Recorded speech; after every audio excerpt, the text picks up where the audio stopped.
punya PT di Lumajang dan memakai tanah untuk kantor, gudang, lahan parkir, lokasi produksi, atau rencana ekspansi, jangan hanya tanya sertifikatnya ada atau tidak. Pertanyaan yang lebih penting adalah apakah data tanah itu sudah sinkron dengan PT, PBB, OSS, KPLI, kontrak, foto batas, dan kondisi lapangan.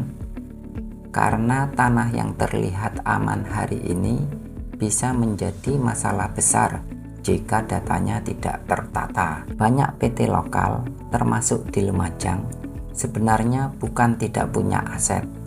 Mereka punya tanah, mereka punya gudang, mereka punya kantor, mereka punya lokasi usaha. Masalahnya, data tanah itu sering tersebar dan tidak sinkron. Contohnya begini, sertifikat masih atas nama pribadi direktur, PBB masih nama pemilik lama, OSS mencatat lokasi yang berbeda, gudang dipakai tanpa kontrak tertulis, batas tanah belum pernah difoto dan didokumentasikan. Dokumen tersebar di map, chat WhatsApp, laptop admin, dan ingatan keluarga. Selama usaha berjalan normal, kondisi ini sering dianggap aman. Tetapi, ketika perusahaan ingin mengajukan kredit, menerima investor, membeli tanah baru, memperluas gudang, atau terjadi sengketa batas, barulah masalahnya terasa. Database aset tanah tersinkron adalah sistem pencatatan yang menyatukan semua data tanah perusahaan dalam satu kendali yang mudah dibaca. Bukan hanya menyimpan scan sertifikat. Database yang benar harus memuat data sertifikat, PBB, OSS, NIB, KPLI, tata ruang lokasi, kontrak sewa atau kerjasama, foto lapangan, koordinat, status risiko, dan rencana tindak lanjut. Jadi, database ini bukan sekedar folder dokumen. Ini adalah dashboard kendali aset tanah PT.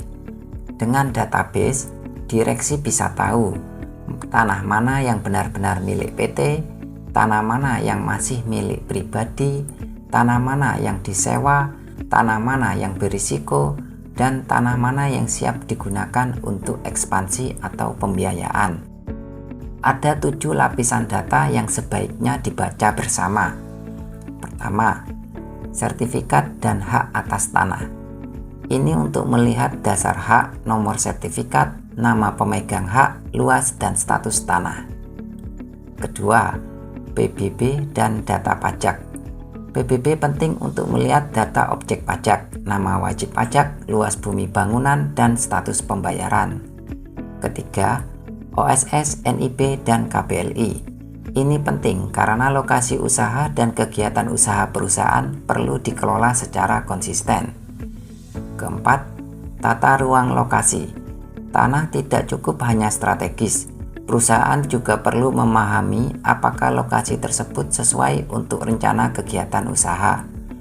Kelima, kontrak sewa atau kerjasama.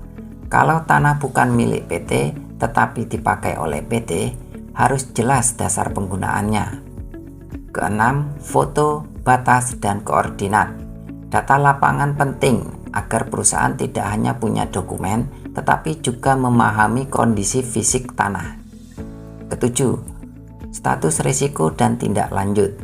Setiap aset harus diberi status aman, perlu dicek, berisiko, atau prioritas pembenahan. Semakin sinkron datanya, semakin kuat keputusan bisnisnya. Sekarang, apakah risikonya jika PT tidak punya database aset tanah? Pertama, aset pribadi dan aset PT bisa bercampur. Ini sangat sering terjadi pada PT keluarga. Tanah dipakai perusahaan tetapi masih atas nama pendiri, direktur, pemegang saham, atau keluarga. Kedua, sengketa batas makin sulit dibuktikan. Kalau tidak ada foto, catatan batas, atau koordinat, perusahaan akan kesulitan menjelaskan kondisi awal tanah. Ketiga, kredit bank bisa tertunda. Bank biasanya membutuhkan dokumen yang jelas dan konsisten. Kalau data aset tidak rapi, proses pembiayaan bisa terhambat. Keempat, data lokasi usaha tidak cocok dengan OSS. Ini bisa menjadi masalah saat perusahaan menambah kegiatan usaha, memperbarui izin, atau menata lokasi operasional. Kelima, masa sewa bisa habis tanpa peringatan. Bayangkan, PT membangun gudang di tanah sewa, tetapi kontraknya tidak dipantau dengan baik. Keenam, investor bisa ragu. Investor bukan hanya melihat omset, mereka juga melihat tata kelola dan risiko aset. Jadi, tanah itu diam, tetapi risikonya yang bergerak. Sebaliknya, jika database aset tanah sudah rapi, PT punya banyak keuntungan.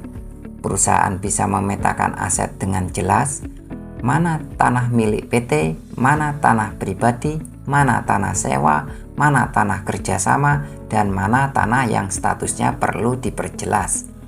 Database juga membantu mencegah konflik internal, terutama jika perusahaan berasal dari usaha keluarga atau memiliki beberapa pemegang saham. Database mempercepat audit legal. Ketika dokumen dibutuhkan, perusahaan tidak mulai dari nol. Database juga membantu menyiapkan pengajuan pembiayaan. Aset yang siap diagunkan bisa terlihat lebih cepat. Selain itu, database membantu ekspansi usaha. Perusahaan bisa tahu mana tanah yang cocok dikembangkan, tanah mana yang perlu dibenahi, dan tanah mana yang sebaiknya tidak dipakai dulu. Yang tidak kalah penting, database meningkatkan kepercayaan bank, investor, dan mitra. Karena data yang rapi menunjukkan bahwa PT dikelola secara profesional. PT Anda sudah sangat perlu database aset tanah jika mengalami beberapa tanda berikut. Punya lebih dari satu lokasi usaha. Tanah masih atas nama pribadi atau keluarga. Gudang atau kantor dipakai tanpa dokumen yang rapi. PBB, sertifikat, dan OSS belum cocok. Dokumen tersebar di banyak map, cat, dan laptop berbeda. Atau perusahaan akan membeli tanah, mengajukan kredit, menerima investor, atau melakukan ekspansi.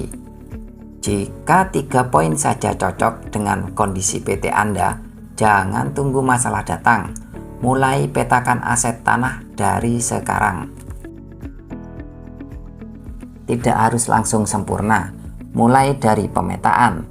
Langkah pertama, inventarisasi semua bidang tanah. Catat semua tanah yang dimiliki, dikuasai, disewa, dipakai, atau direncanakan oleh PT. Langkah kedua, pisahkan statusnya. Mana milik PT, mana milik pribadi, mana sewa, mana pinjam pakai, dan mana kerjasama. Langkah ketiga, lengkapi data legal, pajak, dan lokasi. Kumpulkan sertifikat, PBB, akta, kontrak, data OSS, alamat, dan koordinat. Langkah keempat, foto batas, akses, dan kondisi lapangan. Dokumen legal penting, tetapi kondisi fisik tanah juga harus tercatat. Langkah kelima, buat skor risiko dan tindak lanjut. Tandai mana yang aman, mana yang perlu dicek, mana yang berisiko tinggi, dan apa langkah berikutnya. Dengan 5 langkah ini, PT mulai memiliki peta aset, bukan sekadar tumpukan dokumen. Kesimpulannya, aset tanah yang rapi membuat PT lebih siap bertumbuh. Tanah bukan hanya benda diam, tanah adalah lokasi usaha, aset bisnis, alat pembiayaan, fondasi ekspansi, dan bagian penting dari tata kelola perusahaan. Tetapi jika datanya tidak sinkron, tanah bisa menjadi sumber sengketa, hambatan izin, konflik internal, dan beban bisnis. Jadi, jangan hanya simpan sertifikat, Pastikan aset tanah PT Anda terbaca, tersusun, tersinkron, dan bisa dipakai untuk mengambil keputusan. Jika PT Anda di Lumajang memakai tanah untuk kantor, gudang, operasional, atau rencana ekspansi, mulai susun database aset tanah sebelum masalah muncul. Butuh arahan awal untuk pemetaan aset tanah PT di Lumajang? Hubungi legallumajang.id, WA 0817286283. Konsultasi awal dulu, tidak harus langsung mengurus semua dokumen.